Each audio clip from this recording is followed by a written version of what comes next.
Cześć! W tym filmie pokażę, jak utworzyć nowe zgłoszenie za pomocą panelu administracyjnego i aplikacji na telefon. W panelu administracyjnym po zalogowaniu klikamy w kafelek zgłoszenia, następnie przycisk Utwórz zgłoszenie. W tym miejscu musimy wybrać lokalizację, typ zgłoszenia i zespół. Tutaj wpisujemy tytuł zgłoszenia. W następnym polu możemy opisać dokładniej problem. Następnie wybieramy zdjęcie, które chcemy dołączyć.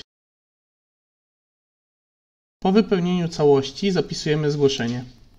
Widzimy, że na liście pojawiło się nasze zgłoszenie. Możemy kliknąć w zdjęcie, aby zobaczyć podgląd. Teraz przejdźmy do aplikacji. Klikamy przycisk Zgłoś, po czym wybieramy kategorię zgłoszenia. Następnie wypełniamy puste pola, czyli lokalizację, tytuł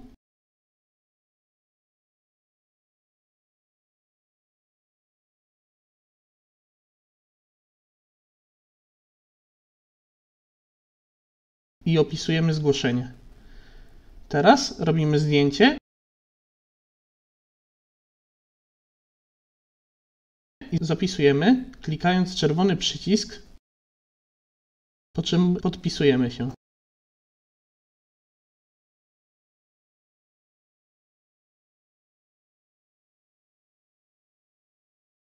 Aby zobaczyć nasze zgłoszenie na liście, klikamy w przycisk Przeglądaj, następnie przechodzimy do kategorii zgłoszeń.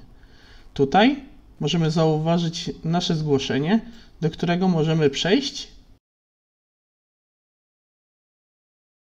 i otworzyć przypisane zdjęcie.